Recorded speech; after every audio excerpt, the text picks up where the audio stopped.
Inspire with Nendrix, the foundation. What you doing? What are you doing? Hopefully not too much, because I want 5 minutes of your time, because I have another 5-minute quickie for you. You got time? Okay.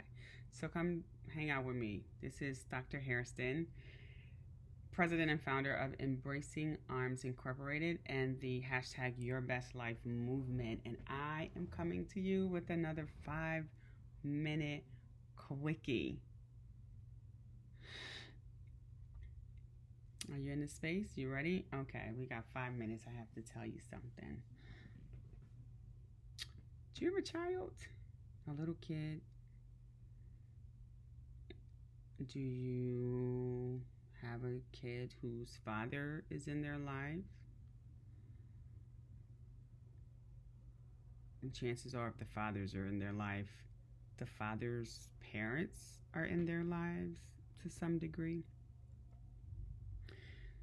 Are you one of those parents who only contact the father's parents, i.e., your child's paternal grandparents, when you need money or clothes or shoes? Or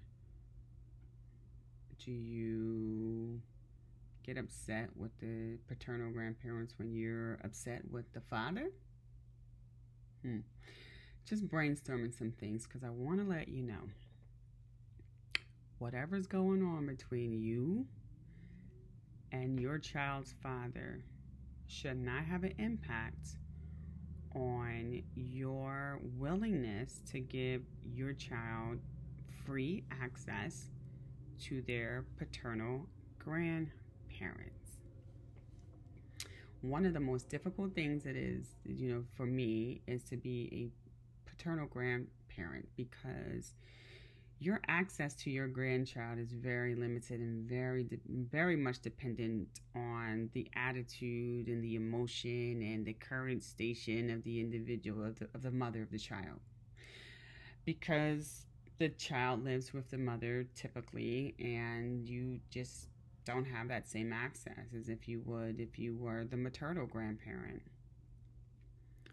And what happens is, if there's not good chi going on between the mother and the father, the grandparents ultimately catch hell. And as a grandmother of 4, I tend to be the one who catch hell. I live the furthest away, so I depend completely on text messaging and WhatsApp calls and FaceTime calls, and I send packages to my grandchild just to say, hey, I'm here. It doesn't need to be a birthday or holiday or Easter or Christmas. I just randomly send her a package.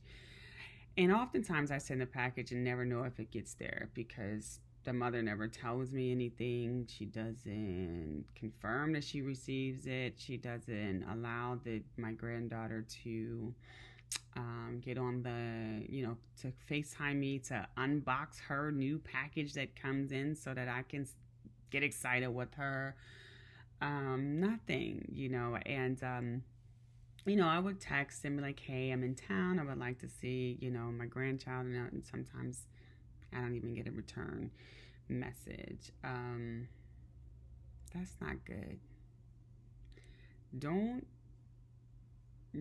do that. The grandparents should not be the sacrificial lamb to whatever's going on between you and the mother or the father of the child. And this is for both. This is for maternal grandparents and paternal grandparents, because maybe the father has full custody of the child, and because of the fact that the father has full custody of the child, and whatever drama he went through and trying to get custody, now he's blaming it on everyone, including the maternal grandparents. And now there's discourse, and don't do that.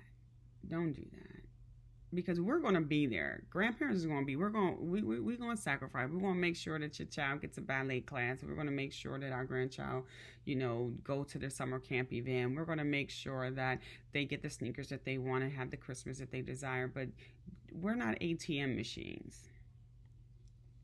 So that should not be the only time that you reach out to us as grandparents. It's unfair. So it takes no time at all to allow the grandparent to have a conversation with the child on a weekly basis, to allow the child to call the grandparent when there's packages or gifts coming through, keeping us informed, sending us pictures of milestones. Like, we shouldn't have to chase you down, for that. And I think that's kind of not a good thing in terms of helping your child to form healthy relationship with their grandparent, rather it's a maternal or a paternal grandparent. So if this is a behavior that you're exercising, stop it. Let that grandbaby call their grandmother and their and their grandfather and build a healthy relationship, and you deal with whatever you need to deal with as it relates to your relationship with the father or the mother of that child. But your grandparents shouldn't be the sacrificial lamb. Then, of course, if the grandparent is the direct cause of your grief and your heartache, all right, that's something different. That's a whole nother segment. But if we are not the direct cause of your grief and heartache, stop it. Let that baby call their grandparents. That's my 5-minute quickie. Go back to doing whatever you was doing. Reach out to someone in the community and embrace them. They are waiting on you. Live your absolute best life. My Lacasa boy, this is my residence. My prescription boy, this is my medicine. The world can be sickening and living in house resemblance. Not to mention the media's effort to keep us in the most simplistic state of mind. Lowest age bracket committing the highest rate of crime.